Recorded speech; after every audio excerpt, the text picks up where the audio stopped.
Chapter 8 is on algorithmic state machines. We started off chapters 1, 2, 3, and 4, 5, talking about combinational logic. In chapter 6, we started talking about flip-flops, which enabled us to build finite state machines in chapter 7. And now we're going to algorithmic state machines, which control finite state machines and are told what to do by the computer architecture. The computer architecture descends from the machine language. The two major machine languages today are ARM and Intel. So the designer of the machine language basically designs the computer architecture, which dictates the algorithmic state machines. And then we use this process right here to build the algorithmic state machines. In the same way, the person that designs the machine language designs the assembler, or the C language, and that in turn dictates what has to be done in terms of arithmetic and program control.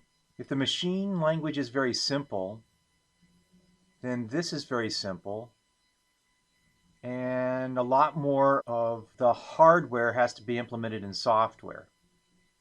One of the first things that moves out of here into the hardware is math.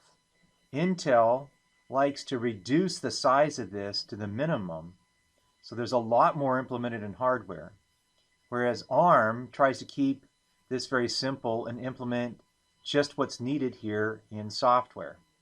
Let's look at the ARM machine language and the Intel machine language. This is the ARM instruction set. Each of these mnemonics represents a pattern of ones and zeros. And that pattern of ones and zeros stimulates or starts an algorithmic state machine. So you can think of each of these circuits as an algorithmic state machine. And this is the summary of all of them in the ARM instruction set. Here we have the Intel instruction set. Again, these are mnemonics representing a pattern of ones and zeros that stimulate an algorithmic state machine. And you can see there's lots of them. Algorithmic state machines are like the conductor of an orchestra. Out here you have all the finite state machines that do different things.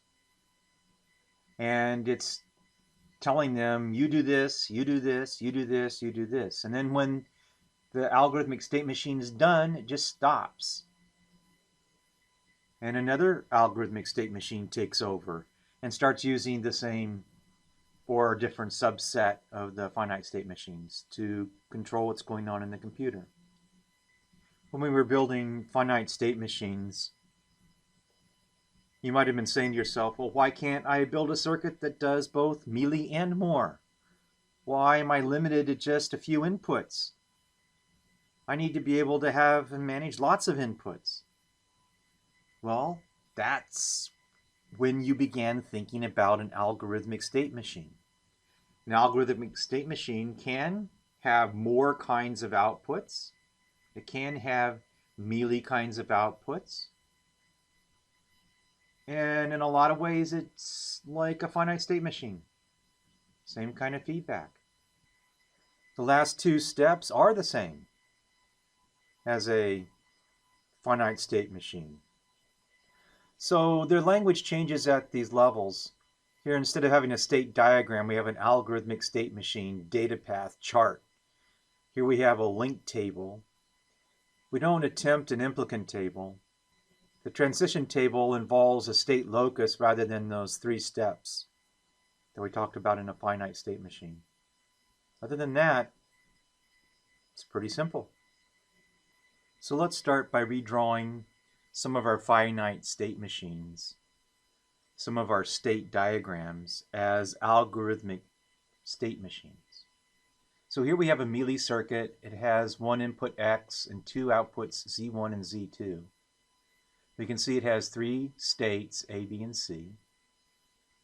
and we move between them and around them in this kind of a fashion.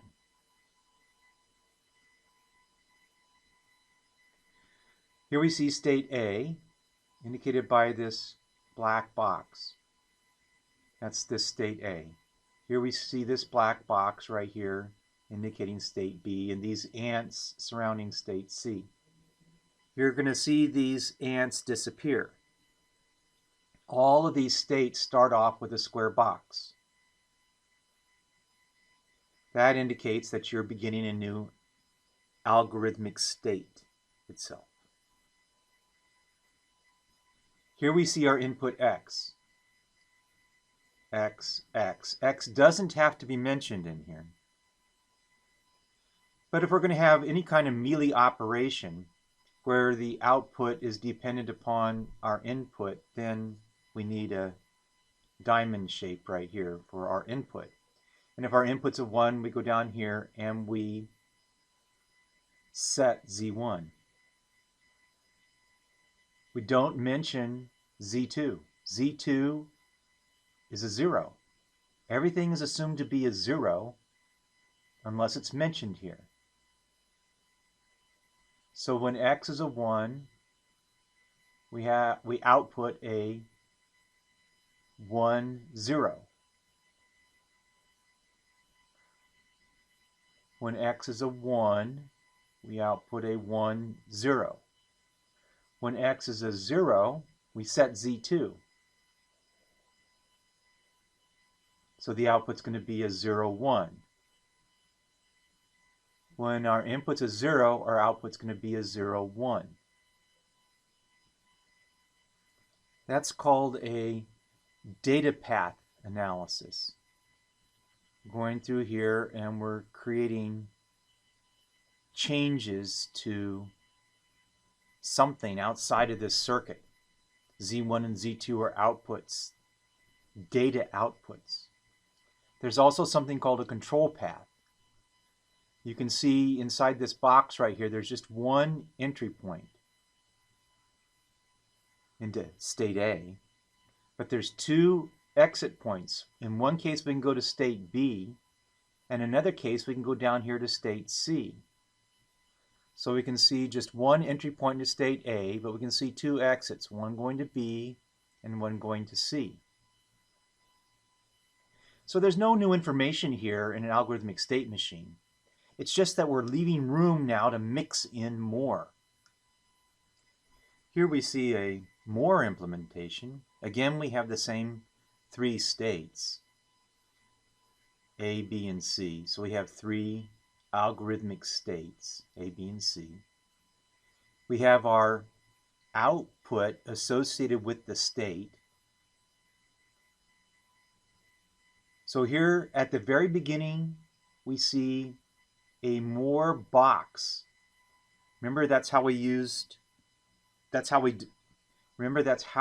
defined what an algorithmic state was. It always starts off with a more type of a box. And here we see setting Z1. So Z1's a wire, and we can see that we're setting it no matter what in state A. So Z2 is not mentioned, so this is going to be a 1, 0, right? There we have a 1, 0 being set. Then we go down here to the decision box, and if x is a 0, we stay here at state A. If x is a 1, we move to state B. So we move to state B. B2 sets Z2, so that's going to be a 0, 1. Yeah. And we stay here if it's a 0. So it's important to think of these boxes and the similar one for mealy that was sort of an oval shape as wires. We are naturally thinking of Z as a wire coming up from this path in the course. But people that are building algorithmic state machines that are coming down from here, you see, this is where everything mixes.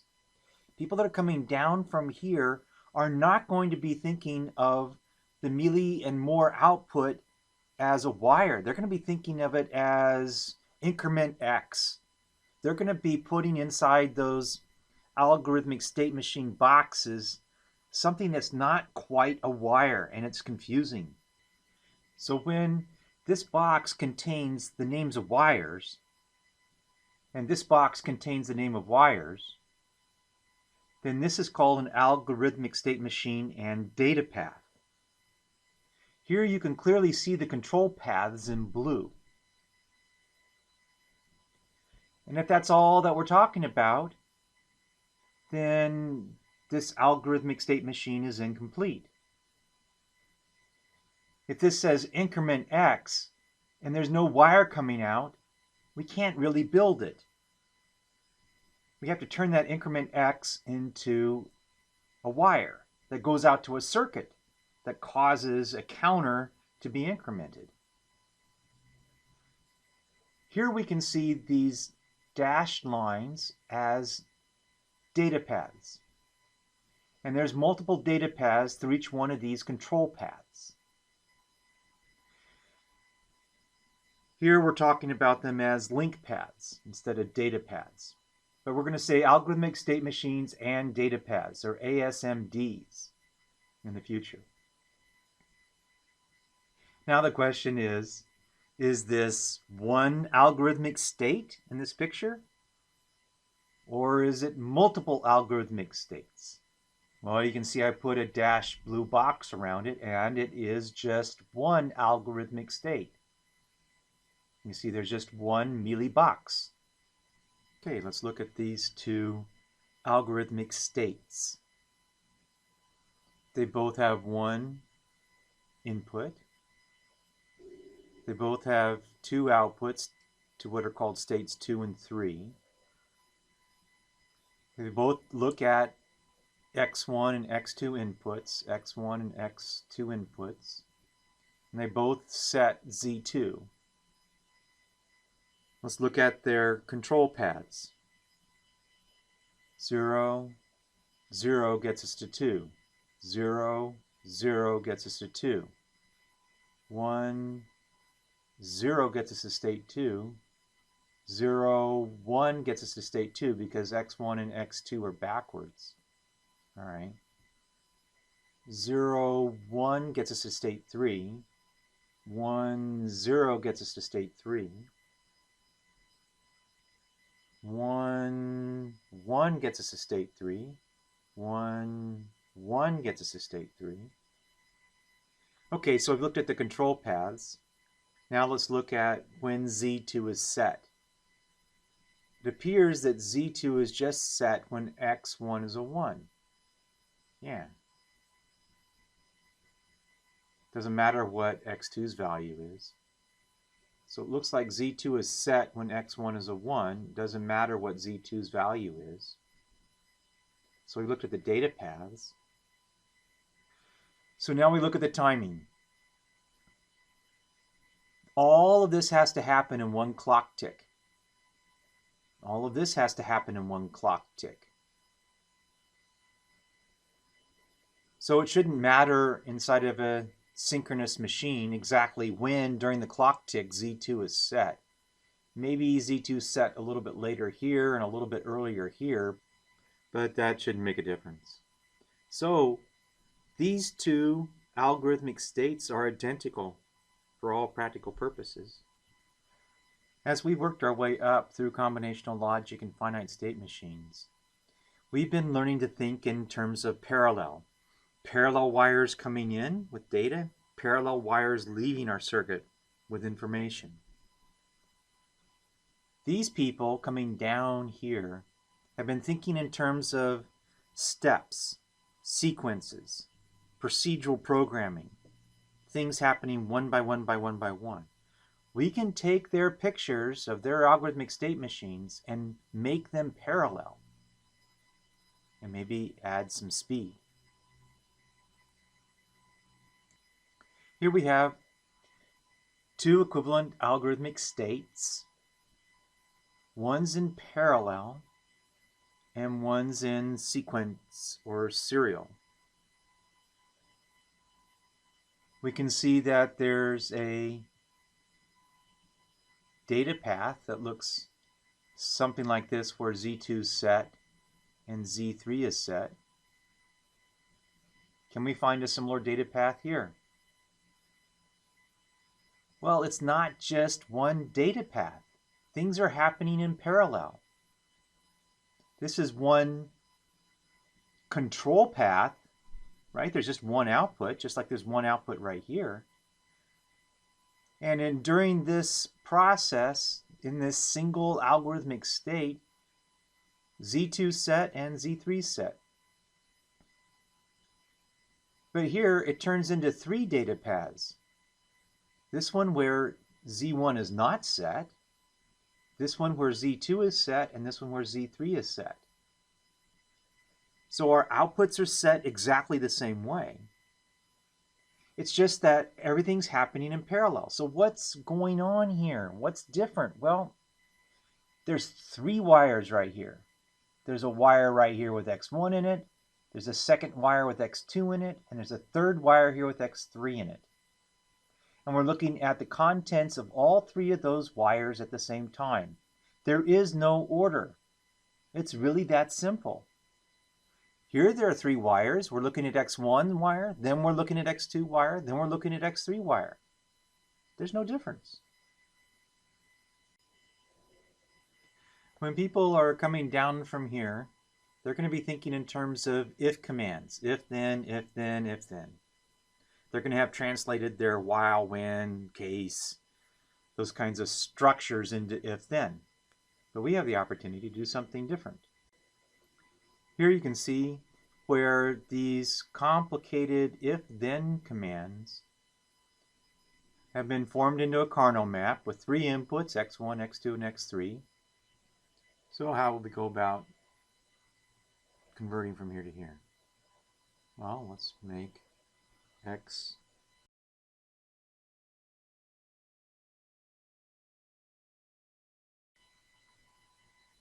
All right, when x1 is a 1, the output is set. When x1 is a 0 and x2 is a 0, we get a 0. Let's see, we have this one state right here, 0, 1, 0. 0, 1, 0 is a 0. 0, 1, 1 is a 1. All right, and we're going to exit out of path 2 when Z2 is set. So this path stuff is exactly the same. So we can build our kernel map.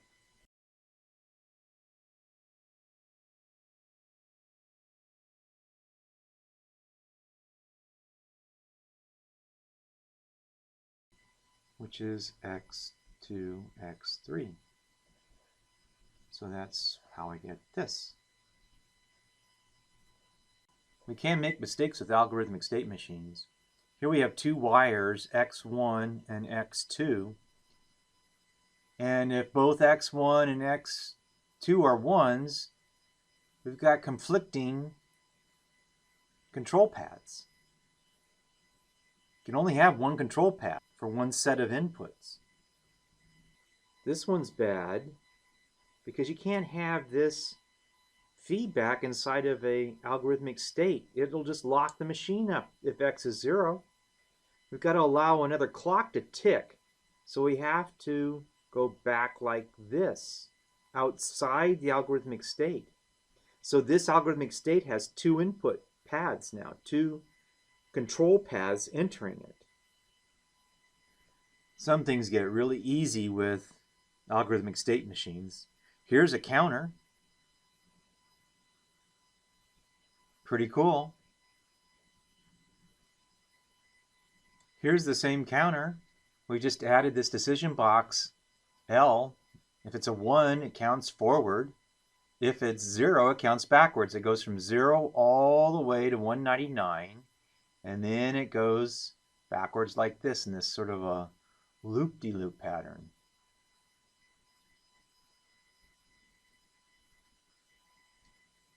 We're trying to recognize this sequence right here. So if we get a 0, 1, that puts us out this path. Get a second 0, 1. All right, we go down here. Okay, if we get a 1, 1, we go down to here. Now here's where things get interesting. If we get a 0, 0, of course, we set Z, we found it, we start all over again. But if we don't get a 0, 0, we can save a clock cycle right in here, because this is one clock cycle. We can save a clock cycle and check for a 0, 1 and skip that first one. Speed things up a bit.